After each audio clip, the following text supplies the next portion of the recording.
Hi everyone, it's Val here at Crafts by You. Hope all you crafty peeps are doing something crafty. I want to just take a moment and give a shout out to everythingscrapbook.com. They are a store in Florida called Everything Scrapbook and Stamps. But don't let the name fool you, they do a ton of mixed media too. They have an ATC swap that if you go to their site, you can participate on long distance. Send in your swaps and they'll send them back to you. So that's definitely a place on my bucket list for Florida. But until then, I want to show you guys the swap that I made for this month. The theme this month is bee, and this was the swap that I sent in. And so for anybody interested in learning how I made this puppy, I hope you stick around. If you're new to my channel, we just like doing crafty stuff. So if that's what you're into, click the bell below, subscribe, click the bell so you can get notifications and we can share in the fun together. So in case you're new to artist trading cards and that whole thing, we just talked about memory decks in the last video. An artist trading card typically is the baseball card size or trading card size, right? So a 2.5 by 3.5. Because I wanted it to make it more 3D, I knew that it would take up more space if you had like the baseball sheet size, you know, or baseball sheets where I'm calling baseball sheets, what do you call them? Protector sheets or whatever, that you would put your cards in. And so a lot of times that's the way a person is storing theirs that they receive. And I didn't want to mess up their jam, right? Being this big, or the standard size, 2.5 by 3.5, it won't fit in there. So the ones that I'm going to show you today and the ones that I sent off are slightly narrower. And honestly, I like them better that way in the end. Just to kind of show you the difference, mine is a size of 3, you know what, 3 5/16. Let's put it over here for you. 3 5/16 by 4. Well, I'm gonna put 4.5 because that's really the measurement. It's really 2 1/4 if you're just looking at it this way.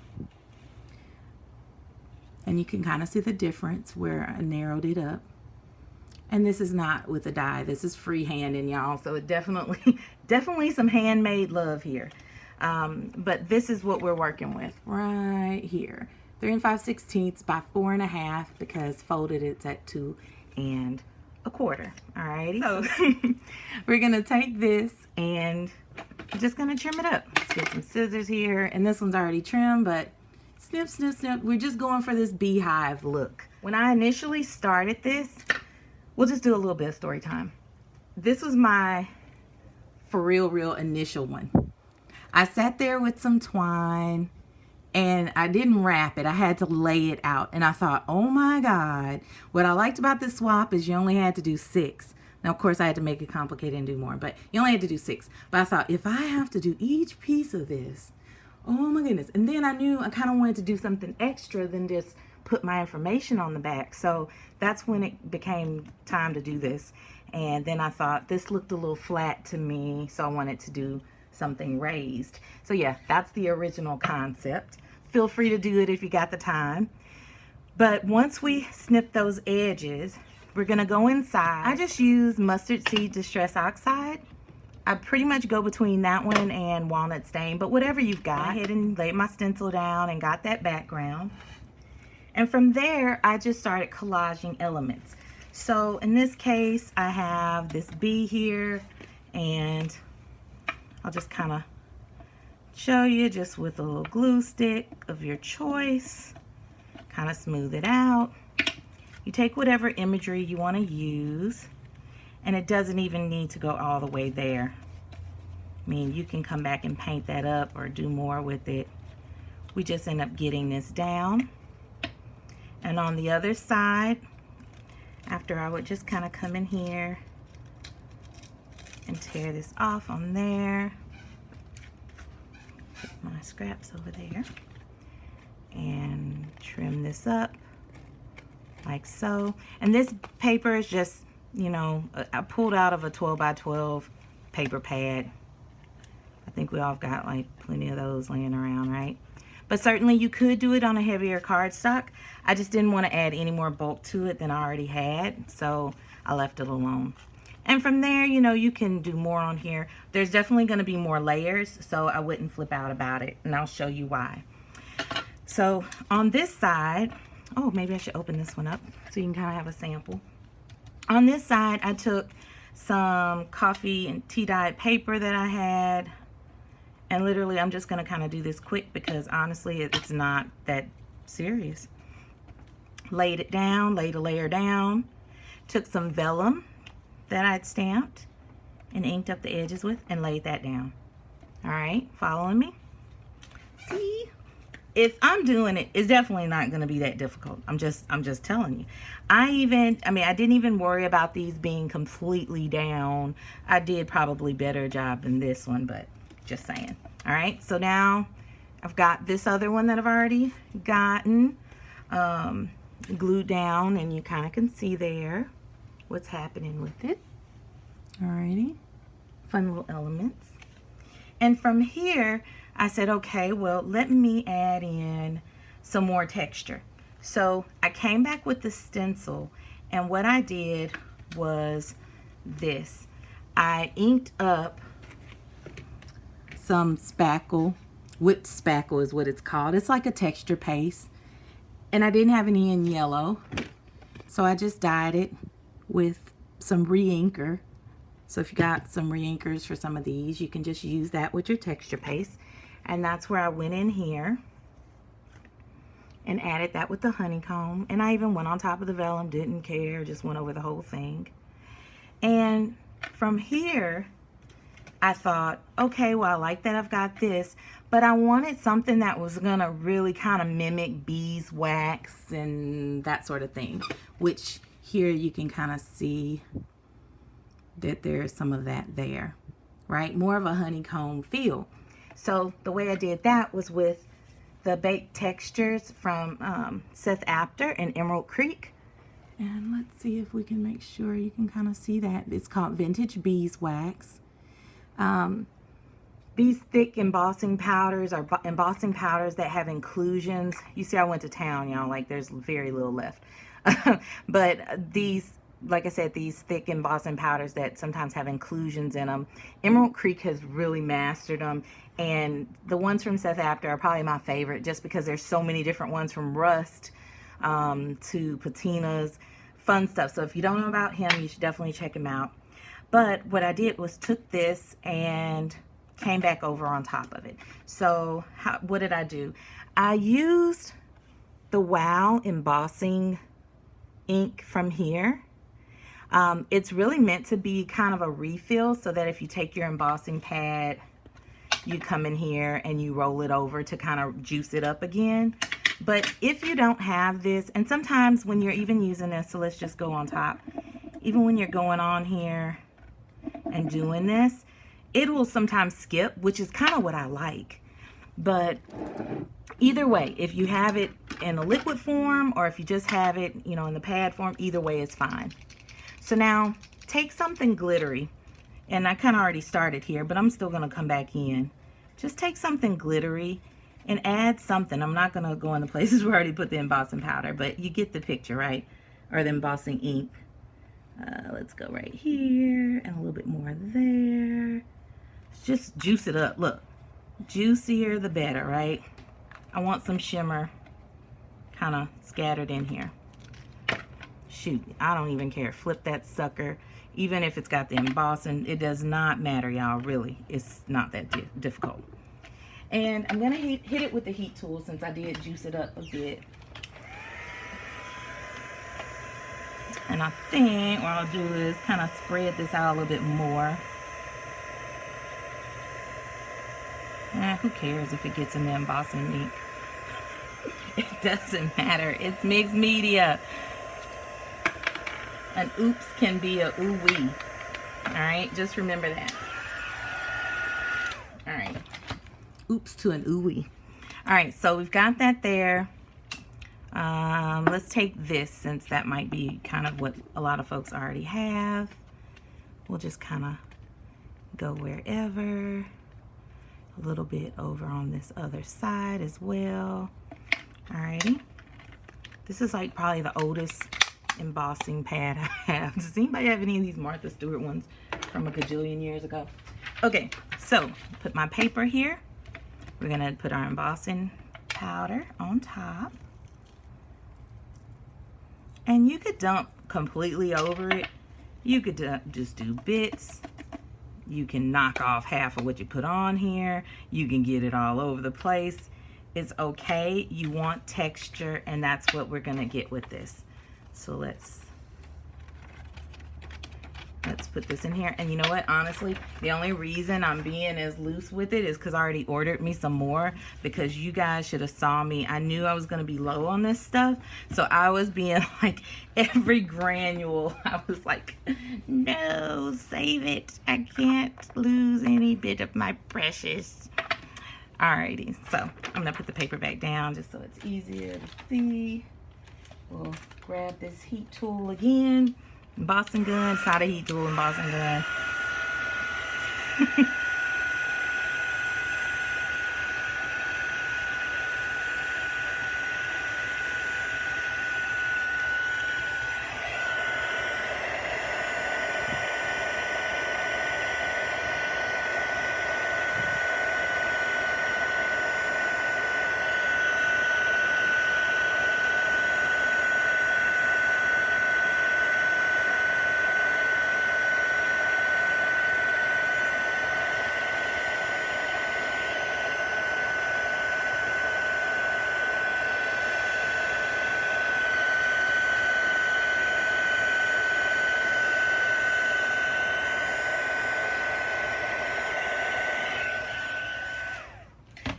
And then I'm going to come back and do some more.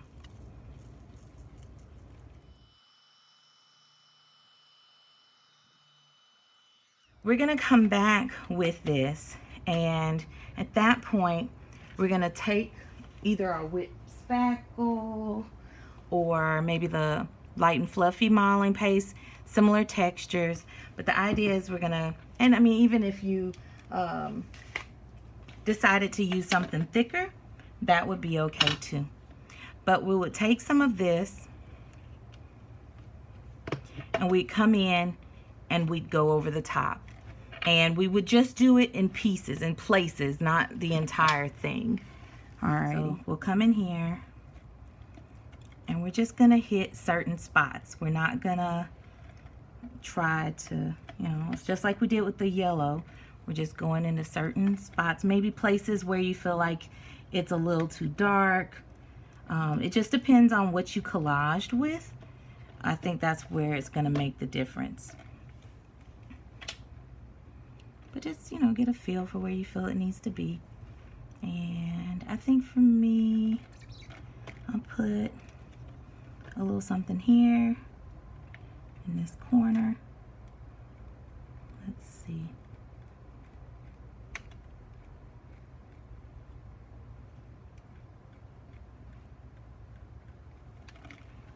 Alrighty, and I come in and look at this. I think, okay, well, this little bit, not feeling that so much. I'm just gonna wipe it away, kind of clean up on the outside. This right here kind of got smeared a bit. Just kind of give that a wipe. Let's try to get more on the card than on me. Or wipe this edge off. And even if it just gets spread out, that's cool too. I mean, we're just looking for more and more texture. It really helps though, having that embossing powder down, to be able to really easily change your mind with where you laid it. And that's helpful when you're not trying to get caught up in your design choices as well. I would like to add more sparkle to the places where I put the white. I don't want it to be so flat. And you'll notice maybe that there is some sparkle here. It's definitely more noticeable in person. I did kind of come through here. I'm just going to tell you what I did. Whether that's really the best way or not, you decide. But I did go through with the Wink of Stella. And you can use whatever little glittery goodness you have. Maybe it's the Ink on 3. Pixie Dust. I really love that. That's super intense sparkle. This up. And you'll see a little bubbling. That's okay. I just feel like that's telling me it's cooking. I wouldn't inhale, but I'm just saying. Okay. I am going to add the sentiment, but I'll come back and do that later. The sentiments, I just used my little clicky doohickey and got some of those out. I started here, but then I was like, this is too many letters and I'm probably going to misspell something. So I just came back and ended up doing BU because that, to me, is what's special about chatting with you guys and seeing like all the projects you work on, because I get to see what your interpretation is, and I love that. So these are gonna be inside. Now, for those who are looking at my last video with my little tease of what are we gonna use these for, this is where they come into play. In the Memory Decks box, we used some paper straws, and so I decided to take those same paper straws and then use them for the cover of this. And typically paper straws come in like wild colors because, hey, they're for parties and you want to have a good time, and so you have paper straws, wild ones. But this was not the kind of cover I wanted to do, and I couldn't find yellowy ones, so these got painted. And the best that I found for painting them is gonna be with chalk paint, simply because it just gives you the most coverage and it dries quick enough that you can keep working with them. And then what I did was, I didn't ink up the entire thing, I inked up the sides. Why did I do that? Because when you go to put these down and they're side by side, if you don't ink them until later, you're not going to be able to get on that inside. And it's not that the white was that big of a deal, but the ones that I did first, they weren't my favorite. In fact, let me show you the sample where I was testing it out. I hadn't painted the straws properly. I just used like acrylic paint on its own, and that didn't give me the best. And then when I came back, I couldn't get into those crevices, so that was irking me. You really don't have to do this full step. It's just a repeat of what I did, and just a rehash of what I'm doing or did for those cards. That's what I'm trying to do today, people, okay? You feel me? All right, let's move this frog out the way. So once I had the straw here, I probably have enough ink, but just in case, go back with this. I took the straw, and on one side, I just inked up that one side and then rotated it so that that's on the back. And on the opposing side, I could come here. Not to mention, part of it, one of the sides is going to be on the back. You're not going to see it anyway. So that's where it came with this bit right here. Alrighty, so let's move along. We're almost there. You're going to be starting with a card like this. I've tried to move it ahead with that one, but let's show you what I did to get this done.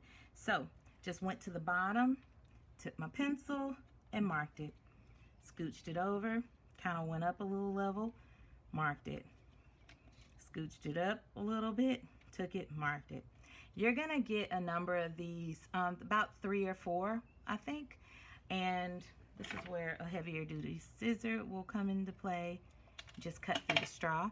It will bend it a little bit, but you can just kind of poke it back open. All right, and I did like so. Now as you go, it's gonna get bigger than the card. It's gonna overlap is what I'm saying. And okay, that's fine. Let's go ahead. I'll show you what I did for the top. I used art glitter glue, and I just came in here like so, and with the white up, facing up, and the yellow to the side, because again, that's going to be our crevice. I just came in here and tucked it in. Alrighty, so I'm gonna just hold that down, give it a minute. Put this stopper back in here. And the idea for this will then be, well, for one, you let it dry. If you start, remember I gave you the measurements for these at the beginning, and what is it, 3 5/16 is the height, 3 5/16. If you do this and you go to use these straws, now The straws that I had were just ones from Dollar Tree, right? So nothing fancy. I know Walmart has some. I don't know if there is a universal measurement for these straws. But when I use them and I bring this straw to the bottom, let's bring it a little closer. When I bring it right here to the bottom, what happens to me with that 3 5/16 measurement is I get a tiny little sliver at the top. All right, so for that means I'm gonna need to trim it. So I mean, make sure as long as your most precious image isn't at the top, it won't be a big deal. After you get that last one down, you can just kind of come in here and nip it. Again, remember, there's a lot of this was freehand, just like eyeballing it. I try not to get too caught up in the measurements. You want to have fun. You don't want to be stressed out about the numbers, right? So once this is really dried more solid, but once you've got it, that's when I came back and opened it up here and with the scissors and just came to do a little trimming. Alrighty, and then on this side, we do have to kind of close it up. But again, at that curve, I can come back in. Now let me see if I can hold this top one, give it a little trim, and not fly off. If it flies off, we'll glue it back. Oh, staying on there. Thank you, Art Glitter Glue. Alrighty, so this is what we have. And from here, went back with the Distress Oxide and just kind of came in and inked it up some. Alrighty, but you do whatever you're gonna do for that. Put these to the side. And then that is when we came back and now added the embossing to this one. We would just take our embossing pad, and I'm just using one that I don't use for really hardly anything else. Gonna ink this sucker up. And going back with the baked texture, here's what I did. I shook it off and I kept me a little pile here. And so I'll show you why in just a second. And go back and dip it in again while it's hot. Give it a little shake.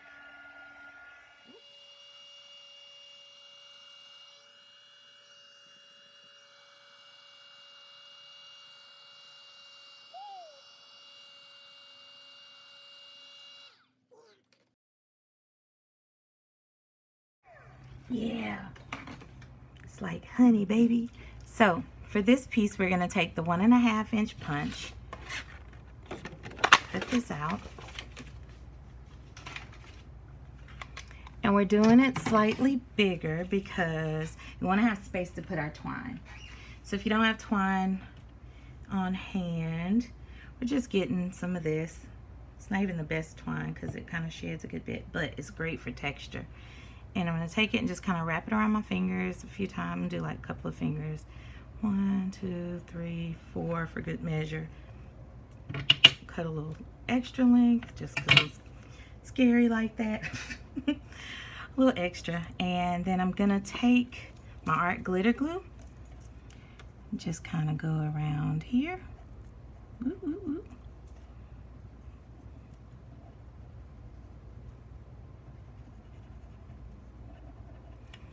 And I do want to try to keep from getting glue in the center, just because that part's going to show.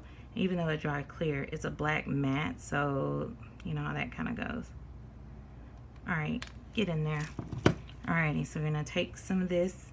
We're going to start with it kind of being off the edge like that. And start wrapping this baby.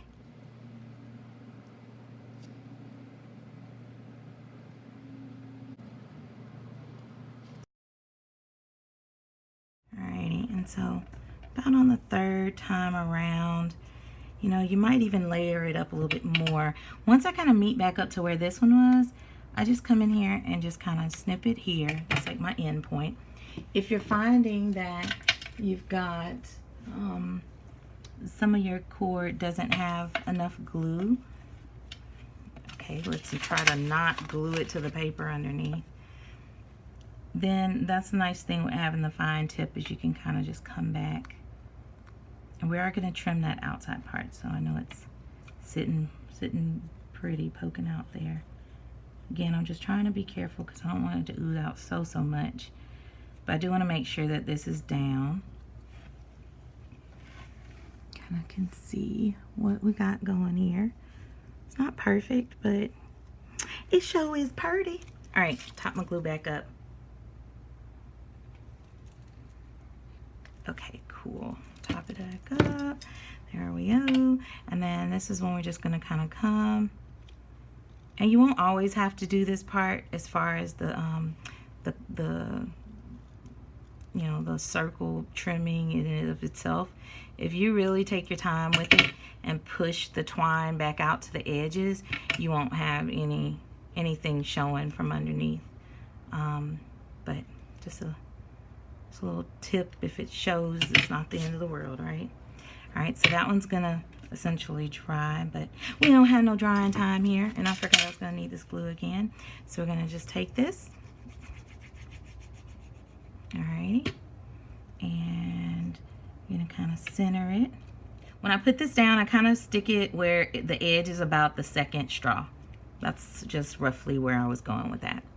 Now, for the ends, or for the top, we're gonna use this big mama jamma, this old as dirt, and using this second punch here, so what, 3/16, that's what I'm gonna use to punch the top. And before I do that, you really want, you know what, I'm gonna wait and save this part because you really want it to be extra, I was gonna say crispy. Maybe I'm a little hungry, I want some chicken, but I want it to be extra dry. I found that if I just take my pencil, remember this is kind of waxy, right, because the embossing powder is slick. I just want to kind of eyeball where that center is. It'll be easier to cut when it's underneath here, so that you don't miss your hole. But I put it on that second one. The other thing is, don't forget, open this when you do go to punch it, because unless you want them to have to untie it, you're just gonna want it to be on the front. So with this one, you see where it's just through here, so it easily opens. I mean, it would be fun to untie this if it was just a bow, and that might be super cute. Like, oh, what if you had like black, you know, bees, like black polka dot, no, black and white polka dot or stripes or something for a ribbon? That would be really cute. I have to think about that. Might switch it up on this one. Didn't think about that earlier. Okay, so we're gonna skip this for now just because that last piece I still wanted to just be extra set. And I took some flowers that I just had around, some little poppies and papery. These are like Hobby Lobby ones. These are some Prima flowers. And I took those and inked them up. I inked them up with oxide. And I just took wilted violet and shaded lilac and did those. Okay, before I get too far gone, I want to just pay attention. If I punch this hole, then it means it's coming out right here, which is cool. I'm going to put my sentiments down here. So let's get those on and put a little bit of glitter glue just to make sure it's extra tight. And oh, no nails. You, okay. Alrighty, and then on the front, I'll definitely need to put this in the punch. Ugh. I got the flowers. You'll never make it. So I just try to eyeball it. With these straws, it just barely gets in there. But I kind of look at it from the side, and that looks to be about as good as it's gonna get. Alrighty. Yay! Works for me. All right, put this to the side. Hope not to shake you up too much. All right, and we can go ahead with our flowers. So plenty of flower powder. And then we have more twine for the top. So for that, I just kind of, again, with going around fingers, let's just do 2, 1, kind of loopy, 2, 3, and a little extra. We're in the home stretch. So this, we kind of go through here, pull it through. We'll go through the hole again. Keep on threading. All right, and if you have to, if it gets extra raggedy, man, I wish I had some cute ribbon. I'm gonna have to check in a moment, but not now, don't worry, I won't stop. So we get that through that third time. Alrighty, so then we got 2 nice loops here, and this is when you kind of start figuring, all right, how tall you want them to be or how short. But you know, you can always go shorter, can always go longer. So let's see if we